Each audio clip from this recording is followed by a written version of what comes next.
What's up, everybody? It's HBT with another episode of Drop Kicks and Body Slams, guys. So, hey, back doing another Drop Kicks and Body Slams. Haven't done one of these probably in a couple months. Usually I just do a video, but right now, man, I'm just going live, and I'm just gonna go live audio, talk about a few things here, man. Definitely talk about a few things early this morning. So if you come in, hey, definitely welcome. Come in and hey, hit that like, share, subscribe, hit that notification bell. If you're coming in early this morning, man, checking us out, or if you check this out a little bit later, definitely hit that like, share, subscribe, hit that notification bell. If you're on YouTube, man, if you're on Facebook, share, not like, share, hit that like and join, man. Definitely join us over on our Facebook channel. And if you over on Twitch, man, you hit that like, tweet, and retweet, and follow us over there on this is on X, man. Definitely follow us over there on X. If you're on Twitter, do the same thing that you do over here on YouTube. A little confusing there, man. A little confusing. Hey, that's not something that I was gonna get into. But hey, guys, like I said, whatever platform you're on, just go ahead and hit that like button, man. We definitely appreciate that here at the Straight Up Wrestling Show. But guys, let me start off this episode of Drop Kicks and Body Slams, guys. I'm gonna talk about Big Van Vader, man. Big Van Vader. I just learned some things yesterday about checking out a few things. I just found out that Big Van Vader was actually born. He was born in Compton, California, Compton, California. And for those in the know, man, who probably listen to hip hop music back in the early '90s, late '80s, early '90s, we know that was the birthplace of gangster rap. People like NWA. Ice-T a little bit. Ice-T was doing some gangster rap. He's from Southern California, but not really Compton, California. That was pretty much NWA. Pretty much made Compton a big name out there. Compton, California, and then you had DJ Quick come up, and then you had Above the Law and some other guys out there from Compton, California. So anytime you relate gangster rap back to anything. As far as anything and where the people who was from who did gangster rap, Compton was always a huge name that came up. But man, Big Van Vader is from Compton, California. They always say he's from Boulder, Colorado, or something like that. He's always been presented that he was from Colorado, but Big Van Vader is actually from Compton, California. He was born in Compton, California, and through the 60s, he was raised in Compton, California, through the 60s into the early 70s, played football, played football, a little bit of football out there, then ended up moving. His mom and dad moved him to Anaheim, California. His dad invented something in the motorist industry. His dad was really smart, but yeah, he grew up in Compton back when Compton was like 60-40. 60% white, 40% black. Now Compton became a black neighborhood back in the 90s. 90s black and Hispanic, but a lot more Hispanic now than it is black. But Compton is known for gangs, man. I'm talking about a whole bunch of gangs. That's gangland, and it was gangland back then when Big Van Vader was running, man, when he was coming up. But it was more fighting than it was shooting and doing all that other crazy stuff that they ended up doing. But Big Van Vader was talking about, he was talking in an interview, interview that he did. Of course, Big Van Vader is, he's passed away. So rest in peace to the big man. But Big Van Vader said you really had to know your stuff. You really had to be tough, but you really had to pretty much know your stuff over in Compton, California, or you was going to be swallowed up. But I did not know the big man was from Southern California. And, he started his career out in that area, football career. And I mean, he, ended up playing in the NFL, pretty good football player. But, he talked about that life and how there were so many great football players in the Los Angeles area when he was growing up. And I'm pretty sure of it. I know of it, that it was. But, man, hey, always been big. He talked about always being big and everything, and how he ended up, playing football, and then he ended up being a wrestler. But, man, incredible story. I was real shocked. I was shocked that he was born in Compton, California. But, hey, that explains a lot, and it explains a lot of his attitude as far as in wrestling and how he came off to other wrestlers. You know, if you grow up in that environment, hey, you're gonna have a certain bravado about you, straight up. It depends. It depends. Some people may not have it, but for the most part, you're gonna have it, especially if you hung out in the streets, you hung out in the streets, you did certain things, you hung out with certain people. You're gonna have that, man, because you're gonna have to have that in certain environments. Straight up. I mean, I grew up in a certain environment that you have to have that. So I understand him a lot more, but I mean, just a tough guy, whatever. Wasn't just one of these tough guys who was a bully that was just, grew up pretty much in a soft area and just became a bully in school and everything like that because he was big. This guy right here, he was legit, man, straight up. But hey, man, yeah, Big Van Vader. So I learned that Big Van Vader grew up in Compton, California, and that really shocked me, man. I was real shocked. Another thing I learned yesterday, man, is Warlord, not Warlow, but Warlord. Back from the old NWA Mid Atlantic Championship Wrestling days. Even went to the WWF. Him and Barbarian Warlord, 6'5", man, 323 pounds of him. Hey, he back in the day, man, was one of 50 Cent's back in the early 2000s. He was one of 50 Cent's elite bodyguards, and this when 50 Cent was hot, when In the Club was out and things like that.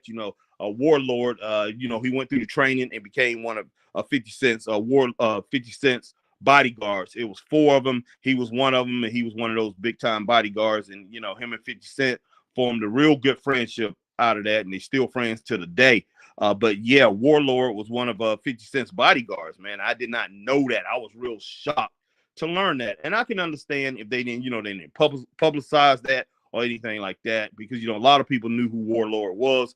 But, I definitely wouldn't have known if I would have seen him with 50 Cent. I probably wouldn't have spotted that right off unless he had the mohawk that he had or whatever, the same type of look he had in wrestling or whatever. I never would have thought about that. But yeah, Warlord was 50 Cent's one of 50 Cent's bodyguards. And man, you talking about a big guy. And from what he's saying, the other guys was just as big as him. I don't think quite as big, because Warlord is 6'5". He was 323 pounds, and that was just pure muscle, man. Pure muscle on that guy. And just an intimidating character, man. And I don't know if he was actually that big when he was rolling with 50 Cent. Who knows? But definitely, Warlord was somebody. You're gonna have a hard time going through him unless you take him out with a weapon or something like that to get to 50 Cent. So man, yeah, that was a good thing to learn about that, straight up. But yeah, guys, let me go ahead and talk about now Kenny Omega, man. I got something to say about Kenny Omega on Kurt Angle. Kenny Omega says Kurt Angle is the most most complete wrestler that he's ever seen, or whatever. He's what a wrestler should be, or whatever. He's the he's the man, pretty much. That's what Kenny Omega was saying about Kurt Angle. Gave him big praise. I understand that 100%, man. I do understand that 100%. Giving Kurt Angle, major praise. But Kurt Angle, I think a lot of Kurt Angle. I think he's a great wrestler, very, very talented wrestler, great wrestler. One of these guys, man, that a lot of people look up to. Chad Gable is pretty much the modern Kurt Angle.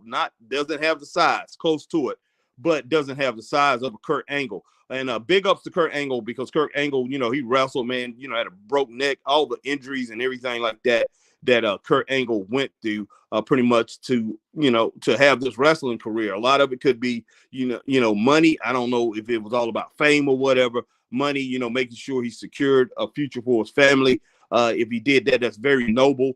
But somebody, wrestling through some of these injuries and things like that he had, when it boils down to it, it wasn't worth it. But let's I'm not gonna just pretty much off on that. But it's mainly about Kenny Omega saying that Kurt Angle is the most complete wrestler of all time, or just giving him big praise like that. He said he pretty much said he's the greatest of all time, man, the greatest wrestler ever, or whatever. And hey, when it boils down to it, if you ask me, yeah, I dispute that. I hold Kurt Angle in high esteem when it comes down to wrestling. I've been watching wrestling since the 70s, guys, a long time. When I started watching wrestling. So I've seen a lot of great wrestlers. And, you know, he basically was a complex wrestler, a technical wrestler, and, you know, technical wrestler. So when I look at a technical wrestler, was he the number one technical wrestler I ever seen? No, no. And I can't come and say he's the most complete wrestler I ever seen, which Kenny Omega put out here. Because when you talk about the most complete wrestler, when you talk about a complete wrestler, you don't just look at how, you know, how good of a technical wrestler he was in the ring. You got to look at every aspect. How good of a brawler was he? How good of you know, how good was he on the mic? How good of a talker was he? How, you know, I mean, how big of a draw he was. It's a lot of different things that you have to add into, you know, you know, this scenario, you know, this talking point to pretty much say that he's the greatest wrestler in the world. You got to add in a lot of different things, man. When you look at who's the greatest wrestler in the world, who was the greatest or the most complete wrestler that's ever been, you got to look at a lot of different things. And Kenny Omega, not Kenny Omega, but yeah, Kenny Omega, I have to say today, in my opinion, I mean, if he comes back, in my opinion, Kenny Omega is probably the best talent in the world right now. One of the most talented wrestlers in the world, one of the top three. You know, great wrestler. So I have much respect for Kenny Omega and respect what he says. But man, Kenny Omega, you know, hey, my man, you haven't been around long enough, or you haven't done a lot of research or whatever. But man, you haven't been around long enough. You haven't saw you haven't saw enough wrestling from way back in the day to make that type of statement. Because if you're gonna say Kurt Angle is the most complete wrestler, then you gotta step over a whole bunch of people. And I'm talking about stepping over a whole bunch of people just in the technical category, in the basic category of wrestler that Kurt Angle was is, you know, that Greco-Roman, whatever you want to call it, that amateur style, whatever you want to call it. You got to, when you look at not Kenny Omega, you look at Kurt Angle, you got the first, you know, you have to first look at all the other wrestlers that was the same type of wrestler he was, and you have to ask yourself, was he a better wrestler than they were? And if you want to say he's complete, the most complete wrestler you ever seen, you got to throw those guys in there and say, how complete was they? Was he more complete than them? And, you know, I'm gonna go all the way back to Dory Funk Jr., who wrestled in a similar style. You know, very, very good amateur background, very good amateur wrestler himself, and wrestled in that style. Just incredible. And you know, hey, and held the NWA World Heavyweight Championship for over 4 years. You know, like 4 years and 6 months, 4 years and a half, almost, but over 4 years he held it. Maybe 4 years and 2 months. I can't remember. I'm pretty much getting a little jumbled up there, but yeah, held that belt for a long time before he lost it to Harley Race. Now, Dory Funk Jr. I know everybody know Terry Funk way more than they know Dory Funk. You know, most people know Terry Funk. Terry Funk, you know, he did hold the World Heavyweight Championship himself for a couple years. And then Terry Funk, his legacy continued on later on, 40 years after his, you know, basically his heyday. It continued on when he went over to ECW and started doing all that hardcore stuff. And people just really got into it. It was 30 years. I say 30 years after he started his career. But the Terry Funk that I like to remember, is the guy from 74 to like 99, 98, 99. You know, 98, I say 98, 99, right before all that hardcore stuff. That Terry Funk, I don't care about. I don't care anything about that Terry Funk. You know, hey, only thing I really say is I give him credit because it prolonged his career. But the Terry Funk that I remember was a technical, tough, brawling guy.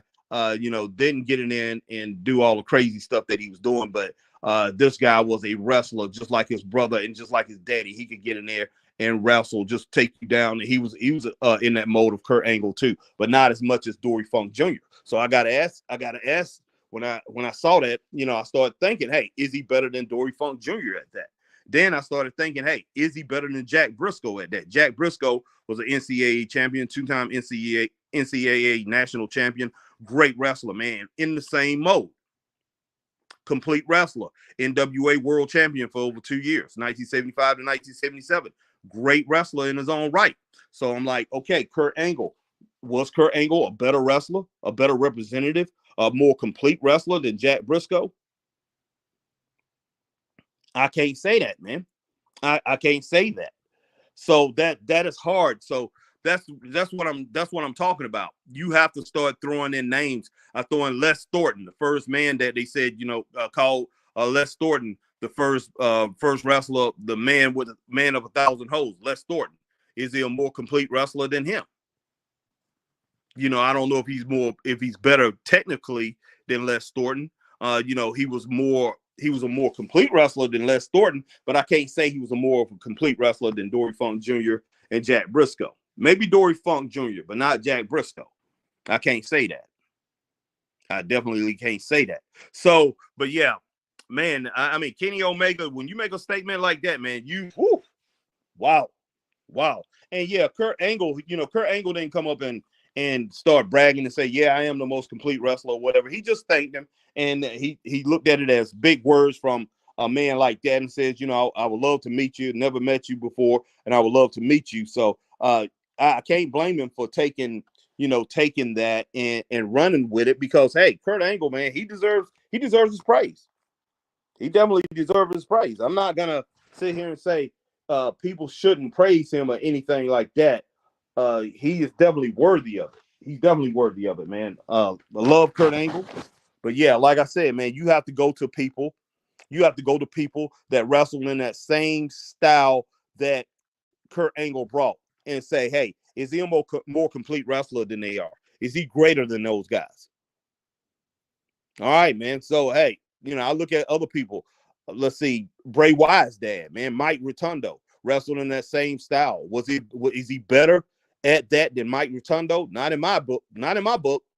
Mike Rotundo, and I'm talking about Mike Rotundo. I'm talking about before the Earn R. Shyster. I'm talking about. I'm talking about the guy before. What was he called? He was called in WCW when he got with Kevin Sullivan.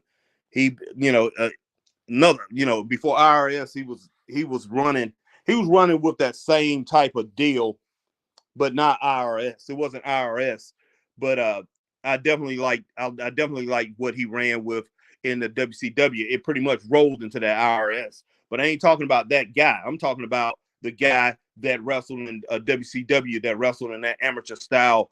Mike Rotundo, never threw a fist or whatever, threw uppercuts, pretty much, like I say, and took you down. Looked like you watching the best high school wrestler, NCAA champion of all time, man. That guy was incredible at that, at the amateur style.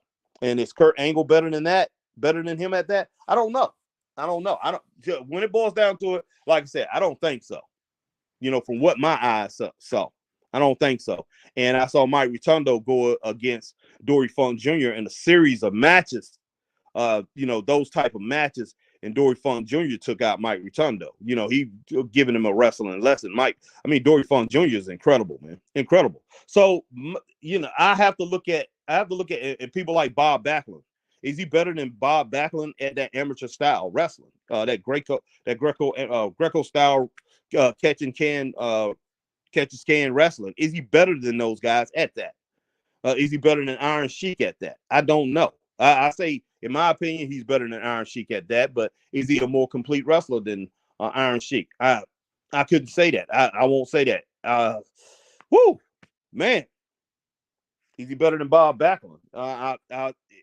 As a wrestler, no. But as more of a complete wrestler and everything that he brings to the table, I can say he is. But as far as man, I say half of the guys I done named is probably better than Kurt Angle when it boils down to it, as far as a complete wrestler. Now, if I go into people like Ric Flair, I go into people like Bret Hart. As many people want to look at Ric Flair and they just look at the accolades and everything that he had and the great mic work. Ric Flair was a brilliant technical wrestler when it boils down to it. He wasn't Bret Hart, but he was a very good technical wrestler. He wasn't Ricky Steamboat, but he was a very good technical wrestler. So I have to ask Kenny Omega this: is he a more complete wrestler than Ric Flair? Is he a more complete wrestler than Bret Hart? Now, he's on Bret Hart's level, in my opinion. When you look at the overall scheme of things, he's on the same level. but was he better than him? Was he more complete than him? But yeah, guys, that's just a little bit of, a little bit of something that I want to talk on about, what Kenny Omega said about not Bret Hart, but about Kurt Angle. Now, as far as Kenny Omega in today's world, in the wrestling world today, and what we're seeing today, Kenny Omega, wow, man. I just hope he can come back from injury and stay injury prone and end up his career and, end his career off and maybe go to the big time, go to WWE. And hey, I'm not putting out AEW. AEW could be a lot bigger than what it is, but right now it's just not working out. I think he needs to go to WWE so everybody can see his immense talent. One of the best wrestlers I've seen is one of the best wrestlers I've seen in the last 25 years. Incredible wrestler. If not, he's got to be the best I've seen in the last 25 years. But yeah, Kenny Omega, it's hard to argue with Kenny Omega because of what Kenny Omega brings to the ring and what Kenny Omega is. Kenny Omega is an outstanding competitor, man, a very technical wrestler, very skilled, could hold his own in any area, in any era. But man, goodness sake. But yeah, Kenny Omega, you got to look at a lot of people, man. Vern Gagne, Luthez, so many people I haven't threw in there. And I know you haven't seen a lot of these guys, Kenny, because Kenny's a lot younger than I am. But man, yeah, that's a big statement. All right, next thing I want to talk about, man, is Damian Priest. Damian Priest has 100 days, guys. He's down to that 100 days to cash in on that Money in the Bank. That Money in the Bank briefcase, man. He has 100 days to cash that thing in. And look, man, that is crazy. That's crazy. I'm looking at this whole situation, and I'm like, okay. Now I don't know if Triple H was in charge at the time that he won it, or was he? I think he was. I think Triple H been in charge ever since February of last year, right? Of creative control. So Triple H has been in charge this whole time. So you have to look at Triple H and say, hey, why hasn't this man been able to cash in that championship? It makes no sense, guys. It really don't. So I don't know. I don't know what in the world they're gonna do. I have no idea what they're thinking right now as far as Damian Priest's, Damian Priest's title.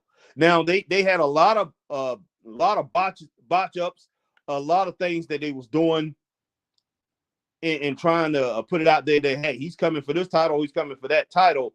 But each and every time, it's mainly Self's title. But each and every time something happened, and he couldn't, he definitely couldn't get in there and go for the title, man. Or somebody will run out and stop him. To the point where it wasn't funny anymore. And now he holds a tag team title. So man, I mean, right now they're in a mess, man. I don't think Triple H has any idea how to bring this to fruition, man. How to make sure, how to make sure that, guys, give me just a second here. Yeah, how to make sure that Damian Priest get to, pretty much get to maximize his, his potential as far as his potential as a champion, or get what he deserves, man. Get to go out the way he deserves. I just don't think Triple H has any idea how to make this thing happen. And it's sad, man. It's sad that this has occurred. I mean, myself, I would have never. But that, it doesn't make any difference. I wouldn't have never had a Money in the Bank in the first place years ago when they did this. Yeah, I know it's exciting for the fans and everything, But I knew when they started doing this, when they came up with the concept years ago, I said they're gonna run into a lot of problems with this down the road. It looked like they finally running into them because they don't want him to take it off himself. They don't want him to get Roman's title because they done penciled in Cody for that. And in the United States title, they have that on Logan Paul. And so you have Logan Paul and you got Damian Priest, both heels. And Damian Priest, I'm pretty sure don't want that. He wants the big gold, man. Hey, he wants to go for one of the big prizes. He would love to have a grand prize, but he wants to go for, one of the big prizes, and that's Self's title, the Workman's title. And that right there will pretty much guarantee that he's on TV week and he's out there and people looking at him and saying, okay, that's a world champion right there. So I'm pretty sure that he wants that, man, straight up.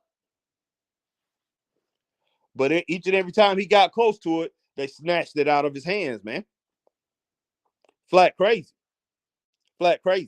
And Damian Priest have improved drastically, man. He has improved big time. He's in my opinion, he's on that second tier, level of top tier wrestlers. And now when I say the top tier, I'm saying A plus. Damian Priest have went from that A minus. I had him at A minus like a year ago, year and a half, maybe a year ago. Like an A minus. He's at that A level now. He is great in the ring. Very, very good and good on the mic. He deserves his props, man. He deserves his props. It's definitely time to give him what he deserves, man, and let him go ahead and get his shot. But I don't know. I have no clue myself how they're gonna do it. And giving him that tag team title with Finn Balor, is that a consolation prize? And man, if they lose that title, they lose those titles to DIY at WrestleMania, man, I'm gonna flip.